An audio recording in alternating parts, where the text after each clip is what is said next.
ವೀಕ್ಷಕರೇ ನಮಸ್ಕಾರ. ತಮ್ಮ ಪರಿಚಯ ವಾಹಿನಿಗೆ ಸುಸ್ವಾಗತ. ಆತ್ಮೀಯರೇ, ಸತ್ಯಂ ವಿಧಾತುಂ ನಿಜಭೃತ್ಯ ಭಾಷಿತಂ ಎಂದು ಶ್ರೀಮದ್ ಭಾಗವತ ಶ್ಲೋಕ ಸಾರುವಂತೆ ತಮ್ಮ ಪರಮ ಭಕ್ತನಾದಂತಹ ಪ್ರಹ್ಲಾದನ ಮಾತನ್ನು ಸತ್ಯವಾಗಿಸಲು ಮತ್ತು ವಿಶ್ವದ ಅಣುವಿನಲ್ಲಿಯೂ ಸಹ ತಾನು ನೆಲೆಸಿದ್ದೇನೆ ಎಂಬುದನ್ನು ಸಾಬೀತುಪಡಿಸಲು ಭಗವಾನ್ ಮಹಾವಿಷ್ಣು ದೇವರು ಎತ್ತಿದ ಅತ್ಯಂತ ಉಗ್ರವಾದ ಮತ್ತು ಅತ್ಯದ್ಭುತ ಅವತಾರವೇ ನರಸಿಂಹಾವತಾರ.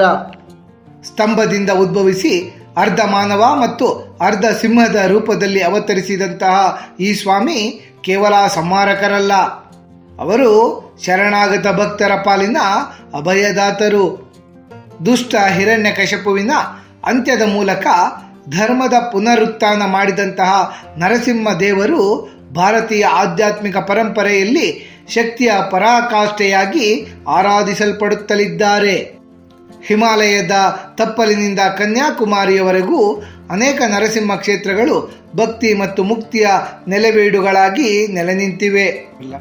ನರಸಿಂಹ ಜಯಂತಿಯ ಈ ಸುಸಂದರ್ಭದಲ್ಲಿ ನಮ್ಮ ಪ್ರಸ್ತುತ ಸಂಚಿಕೆಯ ಮೂಲಕ ಭಾರತ ದೇಶದ 10 ಸುಪ್ರಸಿದ್ಧ ನರಸಿಂಹಸ್ವಾಮಿಯ ಪುಣ್ಯಕ್ಷೇತ್ರಗಳ ಬಗ್ಗೆ ಸಮಗ್ರ ಮಾಹಿತಿಯನ್ನು ಒಂದೊಂದಾಗಿ ತಿಳಿದುಕೊಳ್ಳುತ್ತಾ ಹೋಗೋಣ. ಭಾರತದ 10 ಪ್ರಸಿದ್ಧ ನರಸಿಂಹ ದೇಗುಲಗಳು. ಅಹೋಬಿಲಂ, ಆಂಧ್ರ ಪ್ರದೇಶ. ನಮ್ಮ ನೆರೆಯ ರಾಜ್ಯ ಆಂಧ್ರ ಪ್ರದೇಶದ ನಂದ್ಯಾಲ ಜಿಲ್ಲೆಯ ನಲ್ಲಮಲ್ಲ ಬೆಟ್ಟಗಳಲ್ಲಿರುವ ಅಹೋಬಿಲಂ ಭಗವಾನ್ ಮಹಾವಿಷ್ಣು ದೇವರು ನರಸಿಂಹಾವತಾರವನ್ನು ತಾಳಿದ ಮತ್ತು ಹಿರಣ್ಯಕಶಿಪುವನ್ನು ಸಂಹರಿಸಿದಂತಹ ಪವಿತ್ರ ಪುಣ್ಯಕ್ಷೇತ್ರವಾಗಿದೆ. ಅಹೋ ಎಂದರೆ ಆಶ್ಚರ್ಯ ಎನ್ನುವ ಅರ್ಥ ಬರುತ್ತದೆ. ಹಿರಣ್ಯಕಶಿಪುವಿನ ವಧೆಯ ನಂತರ ನರಸಿಂಹಸ್ವಾಮಿಯವರ ಉಗ್ರ ರೂಪವನ್ನು ಕಂಡಂತಹ ದೇವಾನುದೇವತೆಗಳು ಅಹೋಬಲಂ ಎಂದು ಉದ್ಗರಿಸಿದರಂತೆ. ಅಹೋಬಲಂ ಎಂದರೆ ಎಂತಹ ಶಕ್ತಿ ಎಂದರ್ಥ.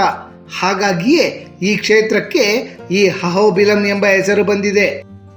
ಅಹೋಬಿಲಂನಲ್ಲಿ ನರಸಿಂಹಸ್ವಾಮಿಯು ಅಹೋಬಲ ನರಸಿಂಹಸ್ವಾಮಿ, ಯೋಗಾನಂದ ನರಸಿಂಹಸ್ವಾಮಿ, ಛತ್ರವಟಿ ನರಸಿಂಹಸ್ವಾಮಿ, ಕಾರಂಜ ನರಸಿಂಹಸ್ವಾಮಿ, ಮಾಲೋಲ ನರಸಿಂಹಸ್ವಾಮಿ, ಕ್ರೋಡಾ ನರಸಿಂಹಸ್ವಾಮಿ, ಜ್ವಾಲಾ ನರಸಿಂಹಸ್ವಾಮಿ, ಪಾವನ ನರಸಿಂಹಸ್ವಾಮಿ ಮತ್ತು ಭಾರ್ಗವ ನರಸಿಂಹಸ್ವಾಮಿ ಎಂಬ 9 ರೂಪಗಳಲ್ಲಿ ನೆಲೆಸಿದ್ದಾರೆ. ಹಾಗಾಗಿಯೇ ಅಹೋಬಿಲಂನ್ನು ನವನರಸಿಂಹ ಕ್ಷೇತ್ರ ಎಂದು ಕರೆಯಲಾಗುತ್ತದೆ. ಈ 9 ದೇಗುಲಗಳನ್ನು ಮೇಲಿನ ಅಹೋಬಿಲಂ ಮತ್ತು ಕೆಳ ಅಹೋಬಿಲಂ ಎಂಬ 2 ಭಾಗಗಳಾಗಿ ವಿಂಗಡಿಸಲಾಗಿದೆ. ಈ 9 ದೇಗುಲಗಳನ್ನು ದರ್ಶಿಸಲು ಭಕ್ತಾದಿಗಳು ಕಾಡಿನ ಹಾದಿಯಲ್ಲಿ ನಡೆಯಬೇಕಾಗುತ್ತದೆ. ಹಾಗಾಗಿಯೇ ಈ ಕ್ಷೇತ್ರ ಆಧ್ಯಾತ್ಮಿಕತೆಯ ಜೊತೆಗೆ ಪ್ರಕೃತಿ ಪ್ರೇಮಿಗಳಿಗೂ ಸಹ ಅತ್ಯದ್ಭುತವಾದ ತಾಣವಾಗಿದೆ. ಅಹೋಬಿಲಂನಲ್ಲಿ ರಕ್ತಕುಂಡ ಎಂಬ ಕೊಳವಿದೆ. ಇದೇ ಕೊಳದಲ್ಲಿಯೇ ಹಿರಣ್ಯಕಶಿಪುವಿನ ಸಂಹಾರದ ನಂತರ ಭಗವಂತ ನರಸಿಂಹಸ್ವಾಮಿ ತಮ್ಮ ಕೈಗಳನ್ನು ತೊಳೆದುಕೊಂಡಿದ್ದರಂತೆ. ಈ ಕೊಳದ ನೀರು ಇಂದಿಗೂ ಸಹ ಕೆಂಪು ಬಣ್ಣದಲ್ಲಿದೆ. ಹಿರಣ್ಯಕಶಿಪುವನ್ನು ಸಂಹರಿಸಲು ದೇವರು ಆವಿರ್ಭವಿಸಿದ ಉಗ್ರ ಸ್ತಂಭವೂ ಸಹ ಇಲ್ಲಿದೆ. ಅಹೋಬಿಲಂ ತಿರುಪತಿಯಿಂದ 230 ಕಿಲೋಮೀಟರ್ ಮತ್ತು ನಂದ್ಯಾಲ ರೈಲ್ವೆ ನಿಲ್ದಾಣದಿಂದ 68 ಕಿಲೋಮೀಟರ್ ದೂರದಲ್ಲಿದೆ. ಸಿಂಹಾಚಲಂನ ವರಾಹ ಲಕ್ಷ್ಮೀ ನರಸಿಂಹ ದೇವಸ್ಥಾನ, ಆಂಧ್ರ ಪ್ರದೇಶ ರಾಜ್ಯ. ವಿಶಾಖಪಟ್ಟಣಂ ನಗರದಿಂದ ಸುಮಾರು 20 ಕಿಲೋಮೀಟರ್ ದೂರದಲ್ಲಿರುವ ಸಿಂಹಾಚಲಂ ಬೆಟ್ಟದ ಮೇಲೆ ವರಾಹ ಲಕ್ಷ್ಮೀ ನರಸಿಂಹ ದೇಗುಲ ಸ್ಥಿತವಿದೆ. ಇಲ್ಲಿ ಭಗವಾನ್ ಮಹಾವಿಷ್ಣು ದೇವರು ತಮ್ಮ 3ನೇ ಅವತಾರವಾದ ವರಾಹ ಅವತಾರ ಮತ್ತು 4ನೇ ಅವತಾರವಾದ ನರಸಿಂಹಾವತಾರಗಳ ಸಂಯೋಜಿತ ರೂಪದಲ್ಲಿ ನೆಲೆ ನಿಂತಿದ್ದಾರೆ. ಇಲ್ಲಿನ ದೇವರ ವಿಗ್ರಹ ವರಾಹರ ಮುಖ, ಮನುಷ್ಯನ ದೇಹ ಮತ್ತು ಸಿಂಹದ ಬಾಲವನ್ನು ಹೊಂದಿದೆ. ಈ ವಿಗ್ರಹ ಮನುಷ್ಯ ನಿರ್ಮಿತವಲ್ಲ, ಇದು ಸ್ವಯಂಭೂ ಎಂಬ ನಂಬಿಕೆ ಇದೆ. ನರಸಿಂಹಸ್ವಾಮಿಯ ಉಗ್ರ ರೂಪವನ್ನು ತಂಪುಗೊಳಿಸಲು ಈ ವಿಗ್ರಹವನ್ನು ವರ್ಷವಿಡೀ ಶ್ರೀಗಂಧದ ಲೇಪನದಿಂದ ಮುಚ್ಚಿರಲಾಗಿರುತ್ತದೆ. ಈ ಕಾರಣದಿಂದಲೇ ಈ ವಿಗ್ರಹ ಸಾಮಾನ್ಯ ದಿನಗಳಲ್ಲಿ ನೋಡಲು ಶಿವಲಿಂಗದಂತೆ ತೋರುತ್ತದೆ.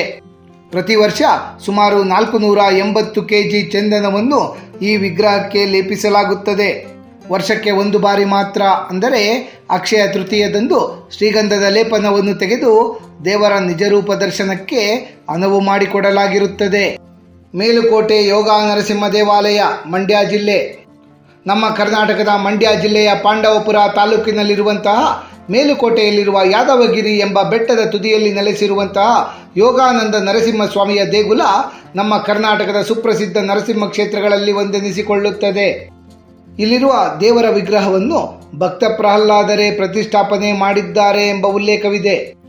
ಪುರಾಣಗಳ ಪ್ರಕಾರ ಈ ಕ್ಷೇತ್ರದಲ್ಲಿ ಭಕ್ತ ಪ್ರಹ್ಲಾದರು ತಪಸ್ಸನ್ನು ಮಾಡಿದ್ದರಂತೆ. ಪ್ರಹ್ಲಾದರ ಭಕ್ತಿಗೆ ಮೆಚ್ಚಿದ ನರಸಿಂಹದೇವರು ಇಲ್ಲಿ ಶಾಂತ ರೂಪದಲ್ಲಿ ದರ್ಶನವನ್ನು ನೀಡಿದ್ದಾರೆ. ಆದ್ದರಿಂದಲೇ ಇಲ್ಲಿನ ನರಸಿಂಹದೇವರು ಉಗ್ರ ರೂಪದಲ್ಲಿಲ್ಲದೆ ಕಾಲುಗಳನ್ನು ಮಡಚಿ ಯೋಗ ಭಂಗಿಯಲ್ಲಿ ಕುಳಿತಿದ್ದಾರೆ.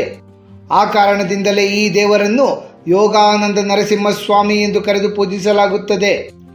ಈ ದೇವಾಲಯ ಬೆಟ್ಟದ ಅತ್ಯಂತ ಎತ್ತರದ ಪ್ರದೇಶದಲ್ಲಿದ್ದು ಸುಮಾರು 300ಕ್ಕೂ ಹೆಚ್ಚಿನ ಕಲ್ಲಿನ ಮೆಟ್ಟಿಲುಗಳನ್ನು ಏರಿಕೊಂಡು ಈ ದೇಗುಲ ತಲುಪಬೇಕಾಗುತ್ತದೆ. ಬೆಟ್ಟದ ಮೇಲಿನಿಂದ ನೋಡಿದಾಗ ಮೇಲುಕೋಟೆಯ ಸುಂದರವಾದ ಪಾಕ್ಷಿಕ ನೋಟ, ಕಲ್ಯಾಣಿ ಮತ್ತು ವಿಶಾಲವಾದ ಹಸಿರು ಬಯಲು ಕಣ್ಮನವನ್ನು ಸೆಳೆಯುತ್ತದೆ. ಮಂಗಳಗಿರಿ ಪಾನಕಾಲ ನರಸಿಂಹಸ್ವಾಮಿ ದೇಗುಲ, ಆಂಧ್ರ ಪ್ರದೇಶ ರಾಜ್ಯ. ನಮ್ಮ ನೆರೆಯ ಆಂಧ್ರ ಪ್ರದೇಶದ ಗುಂಟೂರು ಜಿಲ್ಲೆಯಲ್ಲಿರುವಂತಹ ಮಂಗಳಗಿರಿ ಬೆಟ್ಟದ ಮೇಲೆ ನೆಲೆಸಿರುವ ಪಾನಕಾಲ ನರಸಿಂಹಸ್ವಾಮಿಯ ದೇಗುಲ ಭಾರತ ದೇಶದ ಅತ್ಯಂತ ವಿಸ್ಮಯಕಾರಿ ಪುಣ್ಯಕ್ಷೇತ್ರಗಳಲ್ಲಿ ಒಂದೆನಿಸಿಕೊಳ್ಳುತ್ತದೆ. ಇಲ್ಲಿ ಭಗವಂತ ನರಸಿಂಹಸ್ವಾಮಿಯು ಕೇವಲ ಪಾನಕವನ್ನು ನೈವೇದ್ಯವನ್ನಾಗಿ ಸ್ವೀಕರಿಸುವಂತಹ ವಿಶಿಷ್ಟ ಸಂಪ್ರದಾಯದ ಕಾರಣದಿಂದಲೇ ಈ ಕ್ಷೇತ್ರಕ್ಕೆ ಪಾನಕಾಲ ನರಸಿಂಹಸ್ವಾಮಿಯ ಸನ್ನಿಧಿ ಎಂಬ ಹೆಸರು ಬಂದಿದೆ. ಈ ದೇಗುಲದ ಅತ್ಯಂತ ದೊಡ್ಡ ಆಕರ್ಷಣೆ ಎಂದರೆ ದೇವರು ಪಾನಕವನ್ನು ಸ್ವೀಕರಿಸುವಂತಹ ರೀತಿ. ಭಕ್ತರು ತಂದಂತಹ ಪಾನಕವನ್ನು ಅರ್ಚಕರು ವಿಗ್ರಹದ ಬಾಯಿಗೆ ಹಾಕುತ್ತಾರೆ.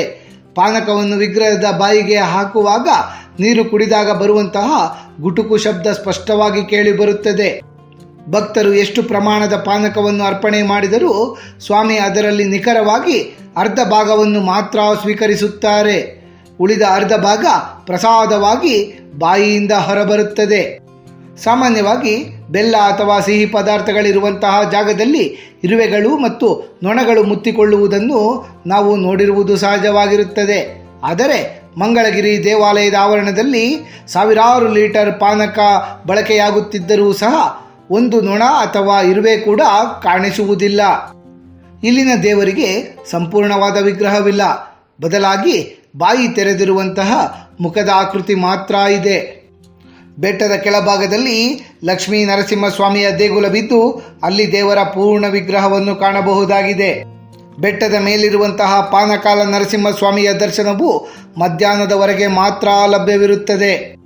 ಏಕೆಂದರೆ ಸಾಯಂಕಾಲದ ಸಮಯದಲ್ಲಿ ದೇವಾನುದೇವತೆಗಳು ಬಂದು ಸ್ವಾಮಿಯನ್ನು ಪೂಜಿಸುತ್ತಾರೆ ಎಂಬ ನಂಬಿಕೆ ಇದೆ. ಜೋಶಿಮಠ ನರಸಿಂಹ ದೇವಾಲಯ, ಚಮೋಲಿ ಜಿಲ್ಲೆ, ಉತ್ತರಾಖಂಡ ರಾಜ್ಯ.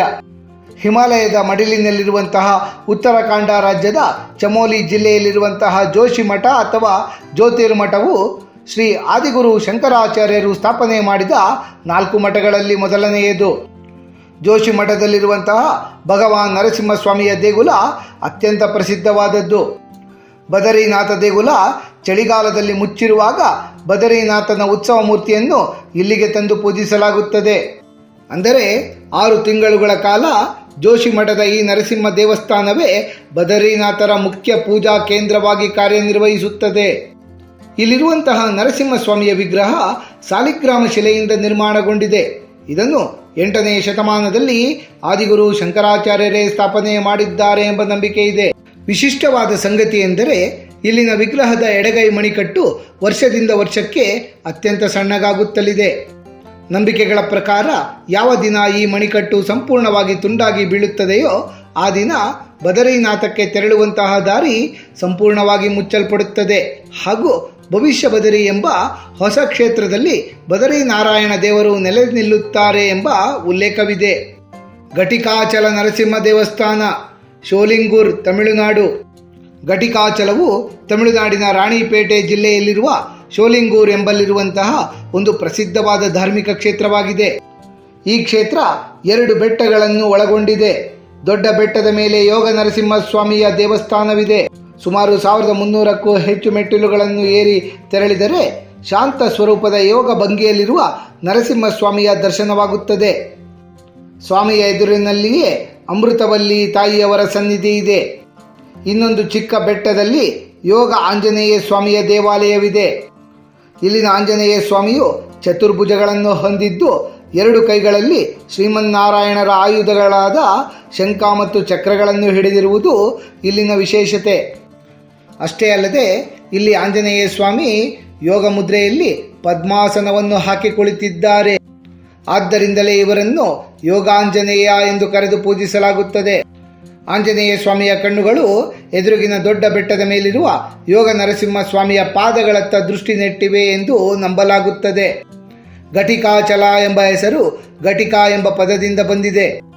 ಪುರಾಣಗಳ ಪ್ರಕಾರ ಒಂದು ಘಟಿಕ ಕಾಲ ಅಂದರೆ ಸುಮಾರು 24 ನಿಮಿಷಗಳ ಕಾಲ ಈ ಕ್ಷೇತ್ರದಲ್ಲಿ ಪ್ರಾರ್ಥನೆ ಅಥವಾ ತಪಸ್ಸನ್ನು ಕೈಗೊಂಡರೆ ಮುಕ್ತಿ ದೊರೆಯುತ್ತದೆ ಎಂಬ ನಂಬಿಕೆ ಇದೆ. ವಿಶ್ವಾಮಿತ್ರ ಮಹರ್ಷಿಗಳು ಈ ಕ್ಷೇತ್ರದಲ್ಲಿ ಒಂದು ಘಟಿಕ ಕಾಲ ತಪಸ್ಸನ್ನು ಮಾಡಿ ಬ್ರಹ್ಮರ್ಷಿ ಪಟ್ಟವನ್ನು ಪಡೆದರು ಎಂಬ ಇತಿಹಾಸವಿದೆ. ಸಪ್ತಋಷಿಗಳು ಇಲ್ಲಿ ಭಗವಾನ್ ನರಸಿಂಹಸ್ವಾಮಿಯ ದರ್ಶನಕ್ಕಾಗಿಯೇ ಕಠಿಣ ತಪಸ್ಸನ್ನು ಆಚರಿಸಿದ್ದರಂತೆ. ಅವರ ಭಕ್ತಿಗೆ ಮೆಚ್ಚಿದಂತಹ ಸ್ವಾಮಿ ಇಲ್ಲಿ ಯೋಗ ಮುದ್ರೆಯಲ್ಲಿ ದರ್ಶನವನ್ನು ನೀಡಿದ್ದರು ಎಂಬ ಉಲ್ಲೇಖವಿದೆ.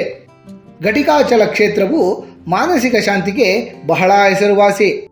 ಇಲ್ಲಿನ ನರಸಿಂಹಸ್ವಾಮಿಯ ಕಣ್ಣುಗಳು ಅತ್ಯಂತ ತೇಜಸ್ವಿಯಾಗಿದ್ದು ಸ್ವಾಮಿಯ ನೇರ ದೃಷ್ಟಿ ಭಕ್ತರ ಮೇಲೆ ಬಿದ್ದಾಗ ಅವರ ಕಷ್ಟಗಳು, ಮಾನಸಿಕ ವ್ಯಾಧಿಗಳು ಮತ್ತು ಗ್ರಹ ದೋಷಗಳೆಲ್ಲ ಶೀಘ್ರವೇ ನಿವಾರಣೆಯಾಗುತ್ತವೆ ಎಂಬ ನಂಬಿಕೆ ಇದೆ.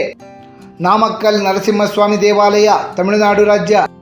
ತಮಿಳುನಾಡಿನ ನಾಮಕ್ಕಲ್ ಜಿಲ್ಲೆಯ ಹೃದಯ ಭಾಗದಲ್ಲಿರುವ ಶ್ರೀ ಲಕ್ಷ್ಮೀ ನರಸಿಂಹಸ್ವಾಮಿಯ ದೇವಾಲಯವು ಭಾರತದ ಅತ್ಯಂತ ಪುರಾತನ ಮತ್ತು ಸುಂದರವಾದಂತಹ ಗುಹಾಂತರ ದೇಗುಲಗಳಲ್ಲಿ ಒಂದೆನಿಸಿಕೊಳ್ಳುತ್ತದೆ. ಇದು ಸುಮಾರು 8ನೇ ಶತಮಾನದಲ್ಲಿ ಪಲ್ಲವ ರಾಜರಿಂದ ನಿರ್ಮಿಸಲ್ಪಟ್ಟಿರುವಂತಹ ದೇವಸ್ಥಾನ. ದೊಡ್ಡ ಬೆಟ್ಟದ ಬಂಡೆಯನ್ನೇ ಕೊರೆದು ಗರ್ಭಗುಡಿಯನ್ನು ನಿರ್ಮಿಸಲಾಗಿದೆ. ಇಲ್ಲಿ ನರಸಿಂಹಸ್ವಾಮಿಯು ಯೋಗ ನರಸಿಂಹರಾಗಿ ಶಾಂತ ಸ್ವರೂಪದಲ್ಲಿ ಪಶ್ಚಿಮಾಭಿಮುಖವಾಗಿ ಕುಳಿತಿದ್ದಾರೆ. ಅಷ್ಟೇ ಅಲ್ಲದೆ ಇಲ್ಲಿ ನರಸಿಂಹಸ್ವಾಮಿಯ ಉಗುರುಗಳು ಕೆಂಪಾಗಿ ಕಾಣಿಸುತ್ತವೆ. ಹಿರಣ್ಯಕಶಿಪುವನ್ನು ಸಂಹರಿಸಿದ ನಂತರ ಅವರ ರಕ್ತವು ನರಸಿಂಹಸ್ವಾಮಿಯ ಉಗುರುಗಳ ಮೇಲೆ ಅಂಟಿಕೊಂಡಿವೆ ಎಂಬ ನಂಬಿಕೆ ಇದೆ. ಈ ಆಲಯದಲ್ಲಿ ಲಕ್ಷ್ಮೀದೇವಿ ನಾಮಗಿರಿ ತಾಯಿಯರೆಂಬ ಹೆಸರಿನಿಂದ ನೆಲೆಸಿದ್ದಾರೆ. ಈ ತಾಯಿಯು ವಿದ್ಯಾದಿ ದೇವತೆ ಎಂದು ಪ್ರಸಿದ್ಧ. ವಿಶ್ವವಿಖ್ಯಾತ ಗಣಿತಜ್ಞರಾದಂತಹ ಶ್ರೀನಿವಾಸ ರಾಮಾನುಜಂರವರು ಈ ದೇವಿಯ ಪರಮಭಕ್ತರಾಗಿದ್ದರು. ಕಷ್ಟಕರವಾದ ಗಣಿತ ಸೂತ್ರಗಳಿಗೆ ಈ ದೇವಿಯೇ ತಮಗೆ ಕನಸಿನಲ್ಲಿ ಉತ್ತರವನ್ನು ನೀಡುತ್ತಿದ್ದರು ಎಂದು ಶ್ರೀನಿವಾಸ ರಾಮಾನುಜಂರವರೇ ಹೇಳಿಕೊಂಡಿದ್ದಾರೆ. ನರಸಿಂಹ ದೇವಾಲಯದ ಎದುರು ಭಾಗದಲ್ಲಿ ಪ್ರಸಿದ್ಧವಾದ ನಾಮಕ್ಕಲ್ ಆಂಜನೇಯ ಸ್ವಾಮಿಯ ದೇವಸ್ಥಾನವಿದೆ. ಈ ಆಂಜನೇಯ ಸ್ವಾಮಿಯ ವಿಗ್ರಹ 18 ಅಡಿ ಎತ್ತರವಿದೆ. ಈ ವಿಗ್ರಹಕ್ಕೆ ಯಾವುದೇ ಗೋಪುರ ಅಥವಾ ಚಾವಣಿ ಇಲ್ಲ. ಆಂಜನೇಯ ಸ್ವಾಮಿಯು ಕೈ ಮುಗಿದು ನೇರವಾಗಿ ನರಸಿಂಹಸ್ವಾಮಿಯ ಪಾದಗಳನ್ನು ನೋಡುತ್ತಿರುವಂತೆ ಇದನ್ನು ನಿರ್ಮಾಣ ಮಾಡಲಾಗಿದೆ. ಇಲ್ಲಿ ಆಂಜನೇಯ ಸ್ವಾಮಿಯವರಿಗೆ ಮಾಡುವಂತಹ ಒಡೆಮಾಲೆ ಅಲಂಕಾರ ಬಹಳ ಪ್ರಸಿದ್ಧ. ಸ್ಥಳ ಪುರಾಣದ ಪ್ರಕಾರ ಆಂಜನೇಯ ಸ್ವಾಮಿಯು ತಮಗೆ ಗಂಡಕಿ ನದಿಯಲ್ಲಿ ಸಿಕ್ಕಂತಹ ಸಾಲಿಗ್ರಾಮವನ್ನು ಈ ಸ್ಥಳದಲ್ಲಿ ಕೆಳಗಿರಿಸಿದ್ದರಂತೆ. ನಂತರ ಆ ಸಾಲಿಗ್ರಾಮ ಬೆಟ್ಟದ ರೂಪವನ್ನು ಪಡೆದುಕೊಂಡು ಅದರೊಳಗೆ ನರಸಿಂಹಸ್ವಾಮಿಯು ಶಾಂತ ರೂಪದಲ್ಲಿ ನೆಲೆಸಿದ್ದಾರೆ ಎಂಬ ನಂಬಿಕೆ ಇದೆ. ನಾಮಕ್ಕಲ್ ನರಸಿಂಹಸ್ವಾಮಿಯನ್ನು ಪೂಜಿಸಿದರೆ ಸಾಲಬಾಧೆ ದೂರವಾಗುತ್ತದೆ ಮತ್ತು ಶತ್ರುಗಳ ಕಾಟ ಕಡಿಮೆಯಾಗುತ್ತದೆ ಎಂಬ ದೃಢ ನಂಬಿಕೆ ಭಕ್ತ ಜನರಲ್ಲಿದೆ. ಯಾದಗಿರಿ ಗುಟ್ಟ ಲಕ್ಷ್ಮೀ ನರಸಿಂಹ ದೇವಸ್ಥಾನ ತೆಲಂಗಾಣ ರಾಜ್ಯ. ತೆಲಂಗಾಣ ರಾಜ್ಯದ ಭುವನಗಿರಿ ಜಿಲ್ಲೆಯಲ್ಲಿರುವ ಯಾದಾದ್ರಿ ದಕ್ಷಿಣ ಭಾರತದ ಅತ್ಯಂತ ಪವಿತ್ರ ನರಸಿಂಹ ಕ್ಷೇತ್ರಗಳಲ್ಲಿ ಒಂದೆನಿಸಿಕೊಳ್ಳುತ್ತದೆ. ಇದನ್ನು ತೆಲಂಗಾಣದ ತಿರುಪತಿ ಎಂದೇ ಕರೆಯಲಾಗುತ್ತದೆ. ಬೆಟ್ಟದ ಮೇಲಿರುವ ಈ ಆಲಯದಲ್ಲಿ ನರಸಿಂಹಸ್ವಾಮಿಯವರನ್ನು ಜ್ವಾಲಾ ನರಸಿಂಹ, ಯೋಗಾನಂದ ನರಸಿಂಹ, ಗಂಡಬೇರುಂಡ ನರಸಿಂಹ, ಉಗ್ರ ನರಸಿಂಹ ಹಾಗೂ ಲಕ್ಷ್ಮೀ ನರಸಿಂಹ ಎಂಬ 5 ರೂಪಗಳಲ್ಲಿ ಪೂಜಿಸಲಾಗುತ್ತದೆ. ಈ ಎಲ್ಲ 5 ವಿಗ್ರಹಗಳು ಸ್ವಯಂಭೂವಾಗಿರುವುದು ಮತ್ತೊಂದು ವಿಶೇಷ. ಪುರಾಣಗಳ ಪ್ರಕಾರ ಋಷ್ಯಶೃಂಗ ಮಹರ್ಷಿಗ ಪುತ್ರರಾದಂತಹ ಯಾದಾರ್ಷಿ ಎಂಬ ಮುನಿ ಇಲ್ಲಿ ನರಸಿಂಹಸ್ವಾಮಿಯ ದರ್ಶನಕ್ಕೆ ಘೋರ ತಪಸ್ಸನ್ನು ಮಾಡಿದ್ದರಂತೆ. ಅವರ ಭಕ್ತಿಗೆ ಮೆಚ್ಚಿದ ಸ್ವಾಮಿಯು 5 ರೂಪಗಳಲ್ಲಿ ಅವರಿಗೆ ದರ್ಶನವನ್ನು ನೀಡುತ್ತಾರೆ. ಯಾದರ್ಶಿ ಮಹರ್ಷಿಗಳು ತಪಸ್ಸು ಮಾಡಿದ ಸ್ಥಳವಾದ್ದರಿಂದ ಈ ಬೆಟ್ಟಕ್ಕೆ ಯಾದಾದ್ರಿ ಎಂಬ ಹೆಸರು ಬಂದಿದೆ. ಯಾದಾದ್ರಿ ನರಸಿಂಹ ದೇಗುಲದಲ್ಲಿ 1 ಮಂಡಲ ಕಾಲ ಅಂದರೆ 40 ದಿನಗಳ ದೀರ್ಘಕಾಲ ಪ್ರದಕ್ಷಿಣೆಯನ್ನು ಹಾಕಿದರೆ ದೀರ್ಘಕಾಲದ ಕಾಯಿಲೆಗಳು ಸಹ ಗುಣಮುಖವಾಗುತ್ತವೆ ಎಂಬ ನಂಬಿಕೆ ಇದೆ. ಹೈದರಾಬಾದ್ ನಗರದಿಂದ 60 ಕಿಲೋಮೀಟರ್ ದೂರದಲ್ಲಿ ಯಾದಾದ್ರಿ ಸ್ಥಿತವಿದೆ. ದೇವರಾಯನ ದುರ್ಗ, ಯೋಗ ನರಸಿಂಹ ಮತ್ತು ಭೋಗ ನರಸಿಂಹ ದೇವಾಲಯ ತುಮಕೂರು, ಕರ್ನಾಟಕ ರಾಜ್ಯ. ದೇವರಾಯನ ದುರ್ಗವು ನಮ್ಮ ಕರ್ನಾಟಕದ ತುಮಕೂರು ಜಿಲ್ಲೆಯಲ್ಲಿರುವ ಪವಿತ್ರವಾದ ಗಿರಿಧಾಮ. ಇಲ್ಲಿನ ವಿಶೇಷತೆ ಎಂದರೆ ಒಂದೇ ಬೆಟ್ಟದಲ್ಲಿ 2 ಹಂತಗಳಲ್ಲಿ 2 ನರಸಿಂಹ ದೇಗುಲಗಳು ಸ್ಥಿತವಿವೆ. ಬೆಟ್ಟದ ತಪ್ಪಲಿನಲ್ಲಿ ಭೋಗ ನರಸಿಂಹಸ್ವಾಮಿಯ ದೇಗುಲ ಸ್ಥಿತವಿದೆ. ಇಲ್ಲಿ ಸ್ವಾಮಿಯು ತಮ್ಮ ಪತ್ನಿಯಾದ ಲಕ್ಷ್ಮೀದೇವಿಯೊಂದಿಗೆ ಎಲ್ಲ ರಾಜಭೋಗಗಳೊಂದಿಗೆ ನೆಲೆಸಿದ್ದಾರೆ. ಆದ್ದರಿಂದಲೇ ಇವರನ್ನು ಭೋಗ ನರಸಿಂಹ ಎಂದು ಕರೆದು ಪೂಜಿಸಲಾಗುತ್ತದೆ.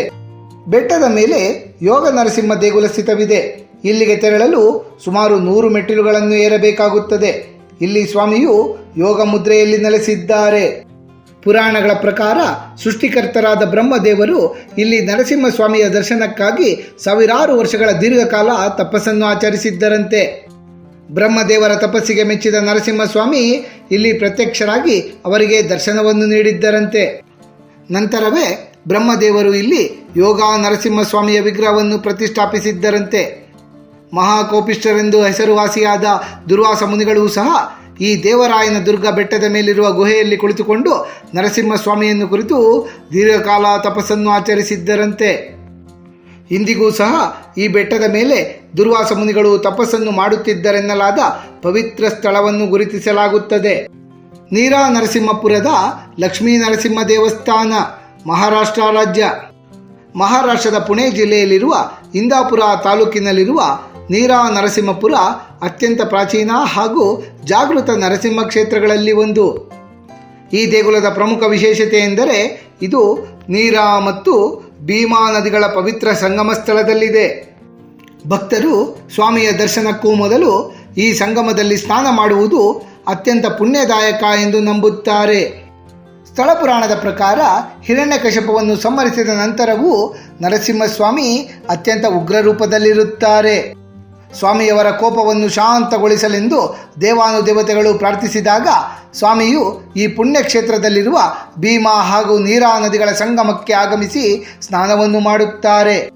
ಆ ಸಮಯದಲ್ಲಿ ಭಕ್ತ ಪ್ರಹ್ಲಾದರು ಭೀಮಾ ಮತ್ತು ನೀರಾ ನದಿಗಳ ಸಂಗಮದಲ್ಲಿ ನದಿಯ ಮರಳಿನಿಂದ ಒಂದು ನರಸಿಂಹಸ್ವಾಮಿಯವರ ವಿಗ್ರಹವನ್ನು ತಯಾರಿಸಿ ಅದನ್ನು ಪೂಜಿಸಿ ಸ್ವಾಮಿಯವರ ಉಗ್ರ ರೂಪವನ್ನು ತಣಿಸಿದರಂತೆ. ಪ್ರಹ್ಲಾದರ ಭಕ್ತಿಗೆ ಮೆಚ್ಚಿದ ನರಸಿಂಹಸ್ವಾಮಿ ಆ ಮರಳಿನ ವಿಗ್ರಹದಲ್ಲಿಯೇ ನೆಲೆಸುತ್ತಾರೆ.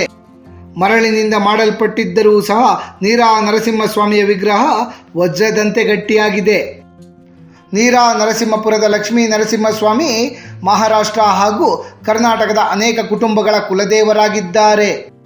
ಮರಾಠ ಇತಿಹಾಸದಲ್ಲಿ ಪೇಶ್ವೆ ಮನೆತನದವರು ಈ ಕ್ಷೇತ್ರವನ್ನು ಅತ್ಯಂತ ಶ್ರದ್ಧೆಯಿಂದ ಪೂಜಿಸುತ್ತಿದ್ದರು.